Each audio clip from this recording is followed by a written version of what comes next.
का श्राद्ध केवल नवमी के दिन ही आता है। और देवी भागवत में लिखा है ये मात्र का श्राद्ध इसी दिन माता जगदम्बा जगत जननी दुर्गा भवानी प्रकट हुई थी पृथ्वी पर। मात्र का श्राद्ध, ये तुम नवरात्रियां पूछते हो, उस दिन माता जी का जन्मदिन नहीं आता। मात्र का श्राद्ध के दिन माता जी का जन्मदिन का वर्णन, मां जगत जननी दुर्गा।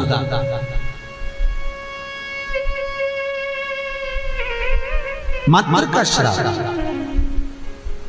किसी ने कृष्ण किया है, वो हम लिखकर लेकर आए हैं कि महाराज श्राद्ध पक्ष में हमें किसको भोजन कराना चाहिए। ऐसी कोई पुराण नहीं जिस पुराण में लिखा है कि स्त्री मरे तो स्त्री को ही भोजन करा। बहुत ध्यान देना महाराज कथा था। श्राद्ध पक्ष में कोई विडो स्त्री मर गई, कोई विधव्य नारी मर गई, विधवा स्त्री मर गई तो किसी विधवा को भोजन करा। कोई स्त्री चली गई तो उसकी जगह स्त्री को भोजन करा। आप चाहे मार्कंडे पुराण उठा लो, मनुस्मृति उठा लो, व्याघ्र स्मृति उठा लो, किसी भी पुराण में किसी भी शास्त्र में ये नहीं लिखा कि श्राद्ध का भोजन आप स्त्री को कराओ।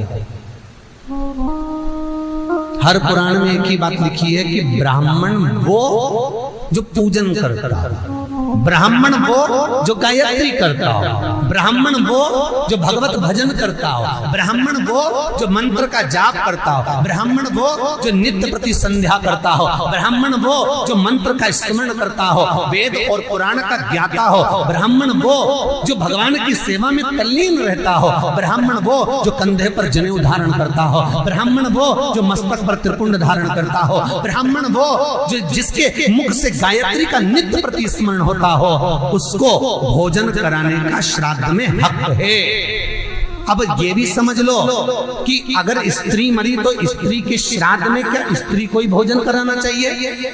तो शिव महापुराण, गरुड़ पुराण, गर्ग संहिता, वराह पुराण, ये सारी पुराणें वर्णन करती है कि स्त्री को आप भोजन करा रहे हो। स्त्री क्या वेद पढ़ती है? स्त्री क्या गायत्री करती है? स्त्री क्या संध्या करती है? स्त्री क्या उपासना करती है? नहीं। अगर उस स्त्री के लिए भी आपने ब्राह्मण को भोजन कराया तो भोजन करेगा तो गायत्री करेगा, संध्या करेगा, उससे उसको भाग हमारे पूर्वजों को प्राप्त होगा। इसलिए ब्राह्मण भोजन की महत्वता करते हैं।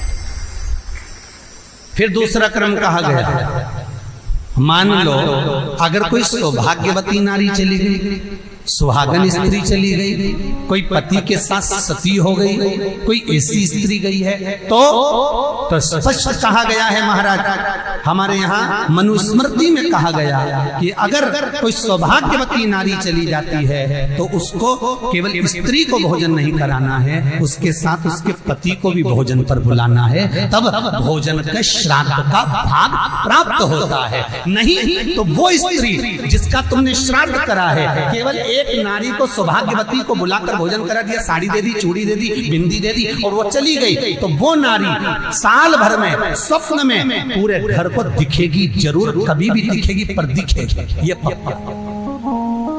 अब कहोगे महाराज हमने तो श्राद्ध में माता जी का भोजन भी कराया था, स्वागन गई थी तो हमने तो एक लेडीज को भोजन भी कराया। वो स्त्री का भोजन कराया, अकेली को भोजन कराया, उसके साथ में उसके पति को नहीं बुलाया। अगर पति आता, दोनों अखंड भाव से भोजन करते तो फिर वो स्वप्न में नहीं देखती, आशीर्वाद देकर जाती, क्योंकि उसकी अकेली को तुमने भोजन कराया है, अकेली। मनुस्मृति कहती है सुहागन स्त्री का जब श्राद्ध आता है तो उसके पति को भी जोड़े पर भोजन करने बुलाना चाहिए, अकेले नहीं। कल मात्र का श्राद्ध है। भारत की भूमि पर जितनी सुहागन स्त्रियां शांत होती हैं, जितनी कुंवारी बेटियां शांत होती हैं,